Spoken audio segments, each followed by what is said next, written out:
Jonah bought the land for peace, 10 acres of pine forest, a clearing with a cabin, and no neighbors for miles. After a decade of tech work in downtown Seattle and a quiet mental breakdown no one noticed, he'd sold his condo, packed his life into a truck, and driven south until the world got quiet. It was supposed to be a fresh start. Hikes, birdsong, firewood, and the sound of rain on a metal roof. No traffic, no meetings, no people. For the first few weeks, it was perfect. First time he saw it. It was a late afternoon in October when Jonah noticed the shed.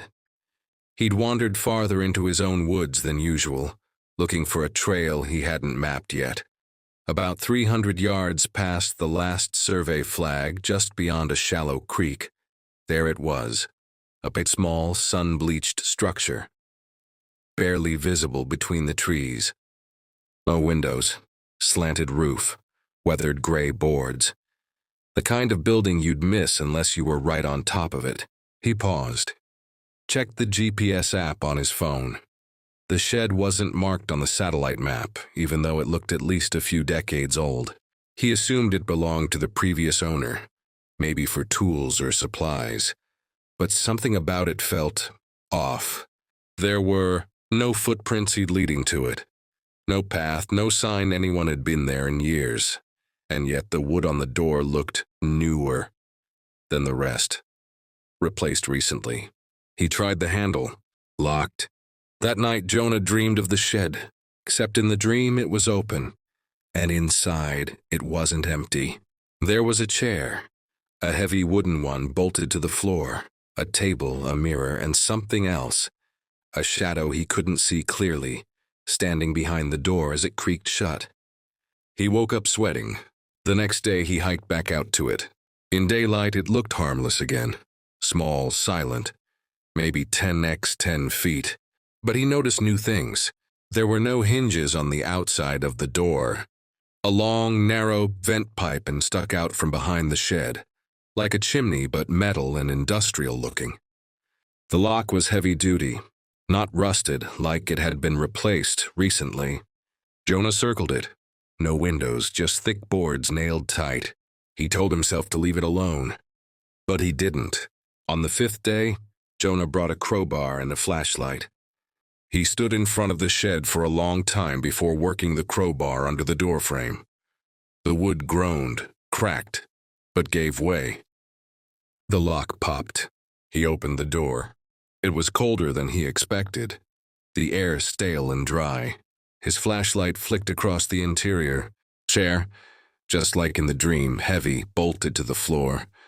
Table, stained but clean. Shelf with notebooks, handwritten, dozens of them. The mirror, hanging from the wall, smudged and cracked. Camera, mounted above the chair, still functional. And on the floor beside the chair, shackles, rusted, fixed into the concrete. He stood in the doorway, breathing shallow. This wasn't a tool shed. This was something else. He took one of the notebooks back to the cabin. Inside, page after page of Vernames et quotations, descriptions. Each entry began the same way. Subject their fares followed by a number. Demain X days. Response to isolation. Docile, aggressive, incoherent. Final disposition released, be retained. Jonah flipped through 20 pages. None of the names were familiar. Some entries were detailed. Others ended in single words like, "You didn't stop screaming." Eyes adjusted too fast. Laughed when the lights went out. And then near the back of the notebook, Subject 107. Zuby time in chair, 3 days. Disposition, unknown, escaped containment, unresolved. He dropped the notebook, hard hammering. That night, back in the shed, he shined his light on the mounted camera. It wasn't old, it was motion-activated, wired into a black box below the shelf. He pressed at play. Footage crackled to life, grainy black and white, no sound. The video showed a man, maybe mid-30s, shaking in the chair. Dirty, eyes wide, mouth moving, screaming probably, then whispering, then still. Time-lapse footage showed hours pass in seconds. On the third day, the man stopped moving. The night, without warning, Nias turned and looked directly into the camera. Not at it. Through it. Jonah shut it off. He opened another notebook. The last entry. 3 subject W1008. Done time in chair TBD. Initial response, curious. He notes watching. Underneath, in shaky handwriting, a final line. Do your next. Jonah backed away from the shed, notebook still in hand. He walked home in silence, packed a bag, and got in his truck. He drove for 6 hours without stopping, slept in a rest stop. When he returned a week later with the sheriff, they found the clearing. But the shed was gone. No footprints, no foundation. Just pine needles and undisturbed dirt. Jonah never went back into the woods. Sometimes, late at night, his trail cameras catch something strange.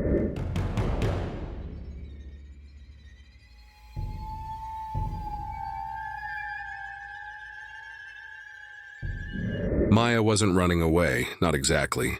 After the layoff, the breakup, and the endless noise of the city pressing in on her, she needed quiet, somewhere still. Somewhere where people didn't shout through the walls and sirens didn't scream her awake at 3 a.m. every night. When she found the small rental in upstate New York, tucked behind a row of half-abandoned houses, it felt like a compromise between solitude and sanity. The rent was absurdly low for a freestanding home, and the listing had only one blurry photo of the front porch. But the landlord, Mr. Belson, answered her questions with a kind but clipped tone and assured her it was simple, quiet, and clean. The house was small. A living room with beige carpet, a narrow kitchen, 1 bedroom, and an unfinished basement with a furnace that looked like it had survived a war. There was no backyard to speak of, just a tangle of overgrown weeds and trees that pressed in from the woods behind the property. Still, it was hers, her own space. For the first few days, Maya felt like she could finally breathe. The silence was the first thing she noticed. It wasn't peaceful so much as heavy, the kind of quiet where you could hear the tick of your own jaw when you chewed, or the rustle of your skin against cotton sheets. At night, the house settled with faint groans and creaks. Normal for something that old, she figured. But there was one noise that stood out. A clicking. The first time she heard it was her second night there. Just as she was dozing off, a sharp click, click, click, click came from the floor vent near the bed. Mechanical? Maybe. She shrugged it off as old ductwork and went to sleep. But over the next few days it came back. Not every night, but often enough to feel deliberate. Sometimes it would be click, pause, click, click, scrape. Other times just a faint rustle. She told herself it was nothing. Maybe a squirrel in the walls, or the wind, or her imagination. But then it started happening during the day. Maya was working on her laptop at the kitchen table when she heard the sound again. The same faint clicking, now coming from the vent below the fridge. She crouched and pressed her ear to the grate. Click, click, scrape, then silence. The air from the vent was warm, stale. She put her hand over it. No draft. Maybe the furnace was broken.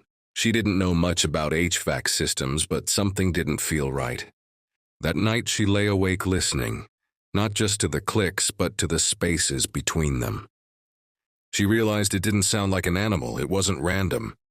It sounded intentional, like someone tapping, trying different rhythms, listening for something.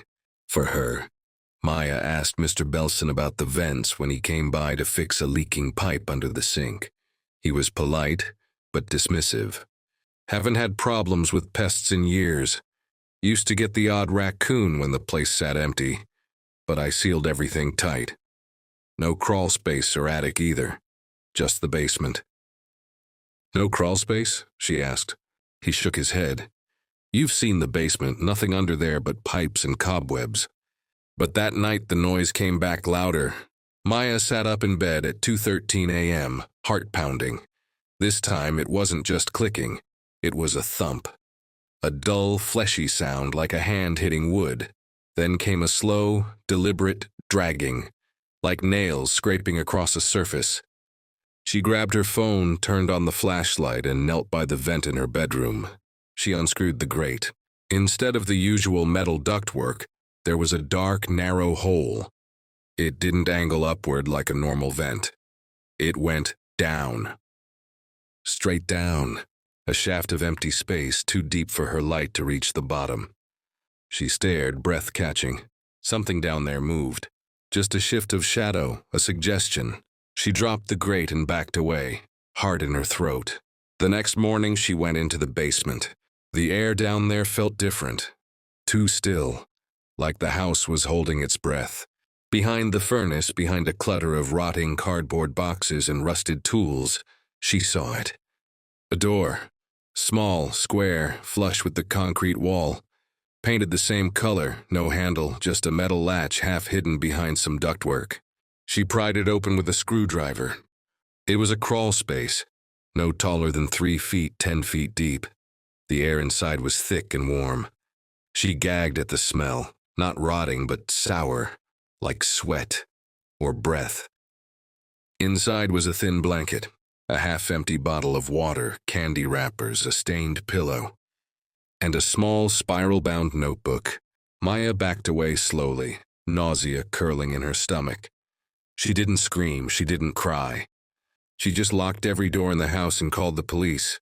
They came an hour later, cleared the basement, checked the crawl space. No one was there, but they confirmed it.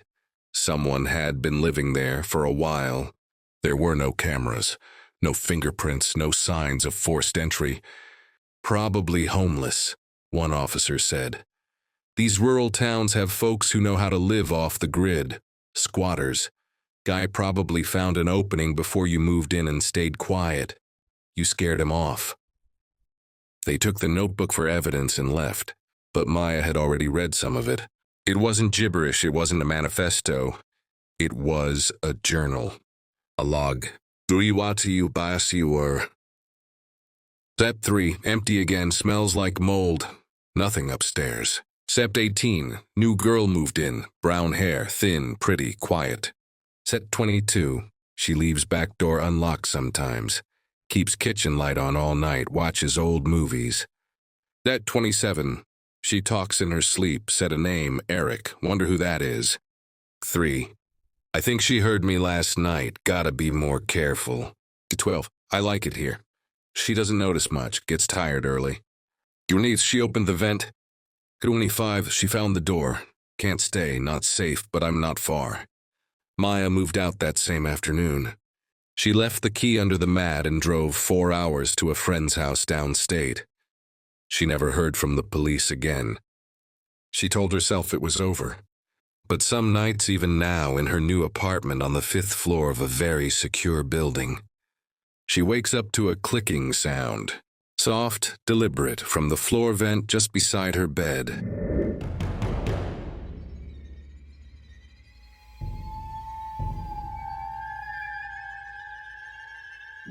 When Darius took the weekend maintenance job at the old Pinebrook Motel, he wasn't expecting much more than broken toilets, busted locks, and maybe the occasional raccoon in the trash bins.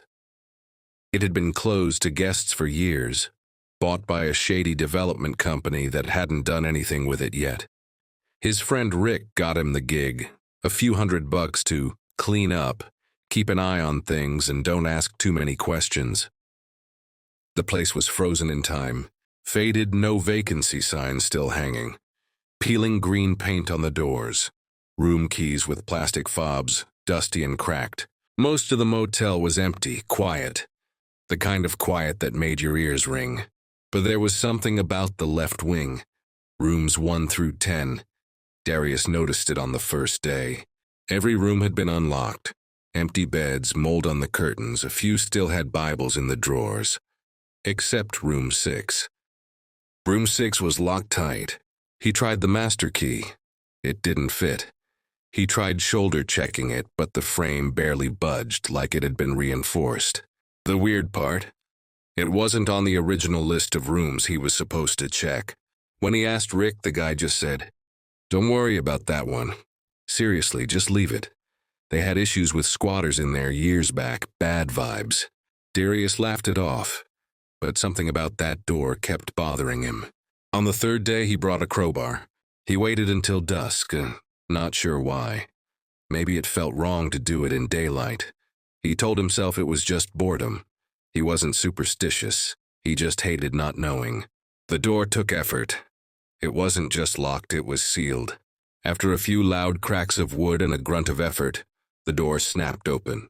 The air that rushed out was wrong, heavy, stale. The room was pitch dark. He stepped inside. The air was warmer than the hallway, oppressively warm and humid. His flashlight cut through thick dust particles. The room looked like the others at first glance. Bed, nightstand, dresser. But everything was off. The mattress was gone, just bare springs. The wallpaper was torn away in long vertical strips. The windows had been nailed shut in from the inside.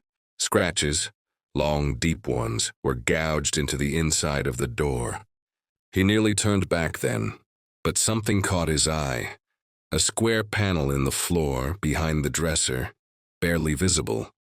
A crawl-space hatch. Darius hesitated. He felt the wrongness in his stomach now. A cold, tight coil. But he couldn't help it, he had to see. He pulled the panel up. It creaked but came free. Beneath it was a narrow wooden shaft, no ladder, just dirt walls and a dark pit.